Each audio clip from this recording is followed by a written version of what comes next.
What's going on, Aces? Welcome back to the channel. This is part two, the recap for the Where is Wendy Williams documentary on Lifetime.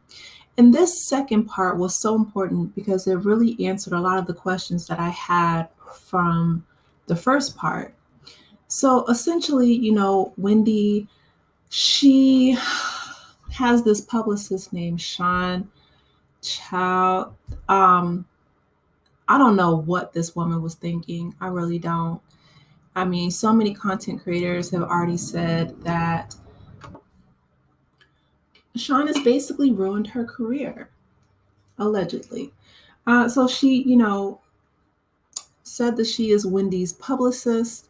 However, any person, publicist, friend, acquaintance, right, would have not allowed Wendy in her fragile state to meet with the executives at NBC Universal.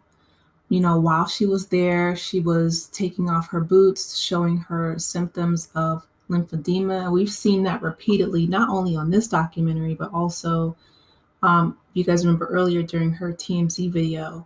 And every time she does, it's heartbreaking,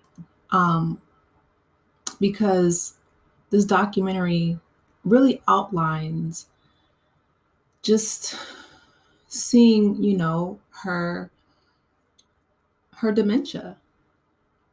I mean, she's been having symptoms of, brain fog and forgetting things for quite a while. If you guys remember, she would always lean on Norman, her assistant, while on the show to kind of fill in the gaps for the things that she forgot. But her niece comes in, Alex Finney, who is a news anchor in Miami, Florida. She comes in, and right away she can tell that Shawn is someone who her aunt has hired as a yes person who is essentially a paid enabler. And she asks that she leaves during the filming of the documentary while she's there, right?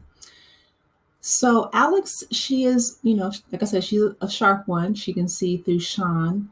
Another person that I feel that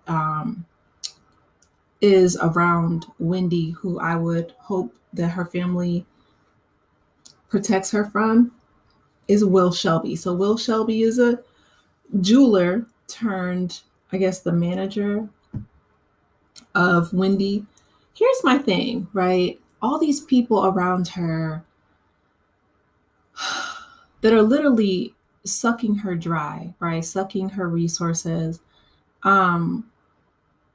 She's no longer working. Like, if you guys remember, one of the stipulations of her alimony agreement with Kevin Hunter, Senior, her ex-husband, was that if she was no longer working, then she would no longer have to pay him alimony. And he's been really struggling financially ever since. I don't think that he's gotten another job since then.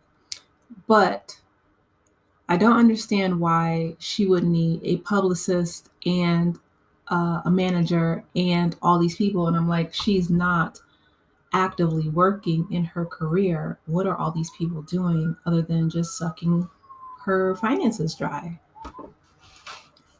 The whole situation, it is really heartbreaking. And I'm going to tell you why. Because it reminds me a lot of the very powerful, very poignant quote from Malcolm X, who said that the least protected, most disrespected woman in America is the Black woman.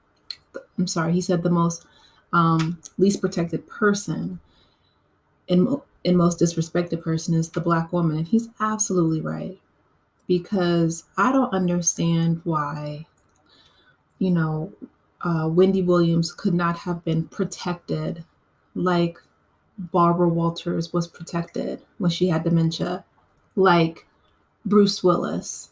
His family is right now kind of rallying around him, very strategic in what they release to the public in regards to Bruce and how he's doing during his time of, battling with dementia. One thing I did like about this documentary was when Angela White, aka Black China, but Angela came to, visit Wendy, and they had a really touching moment. Um, Wendy was just, you could just see that she was really struggling, and Angela was, basically just telling her how much she meant to her. I think it was two women who, before, when Angela was still Black China, they had their issues, right? Because Black China was a hot topic during those years on the Wendy Williams show. But now, she's completely, did her whole revamp. And throughout her transformation, she really thanked Wendy for, being like a second mother figure to her, because we've seen her on camera with Tokyo Tony, who, yeah, Tokyo Tony's a mess and a half. But Angela, she really hugged her. She really thanked her. And then we saw Wendy, like take off her wig and take off her boot. And I know that she was trying to connect with Angela, but I just felt like in those times, I really wish that those scenes could have been, cut out, edited out, because I feel like those are things that could have been a private moment between her and Angela.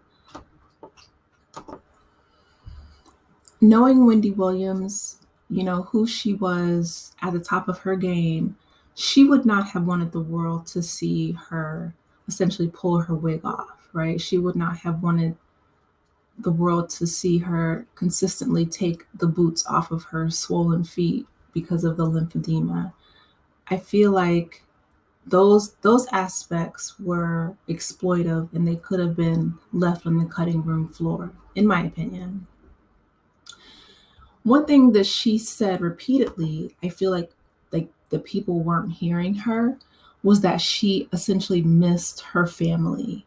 There was a study that I had done or read about when I was in college, and they took these two groups of animals, and they gave one group of animals like essentially community. I think they were like gerbils or something, but they gave them like a little park, and they all had companions.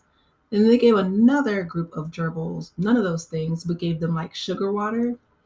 And the lonely gerbils took to the sugar water for comfort.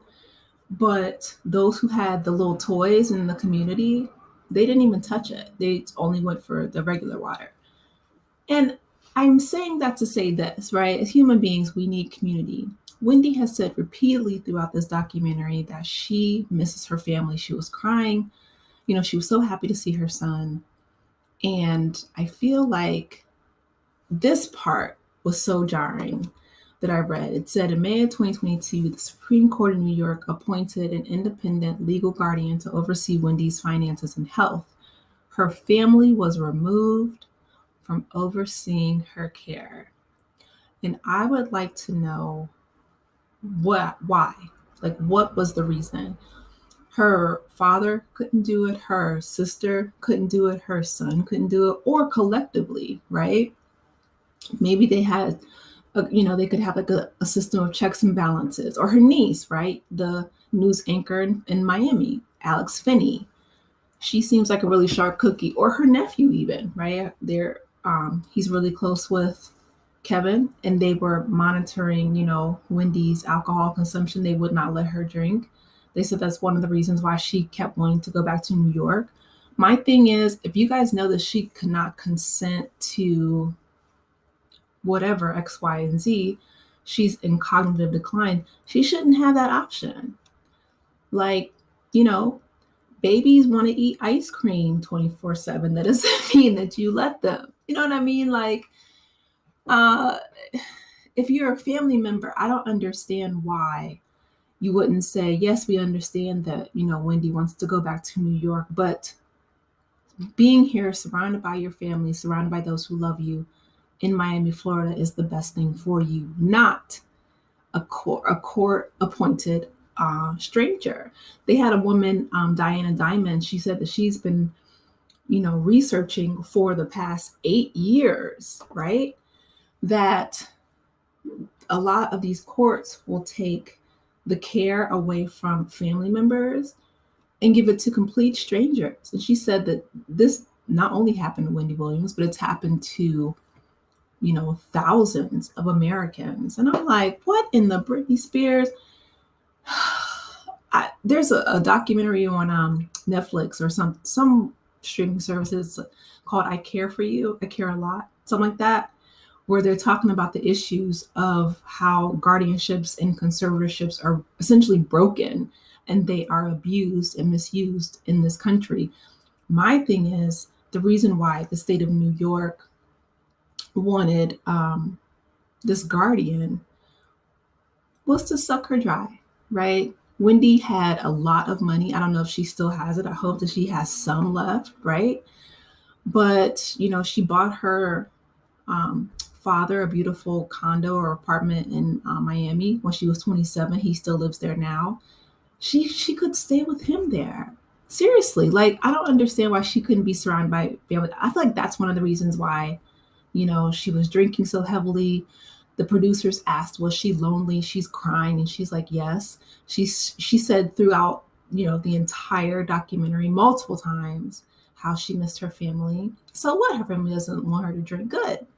That's where she needs to be. But anyway, I'm going to keep you guys updated, on new things as they come out. But I really hope and I pray, because one good thing they said was the conservatorship comes up for review in 2024. Good.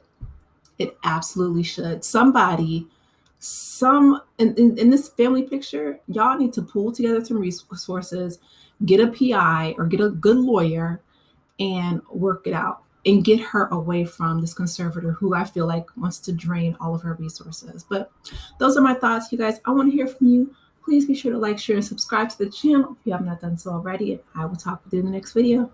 Take care, aces. Bye.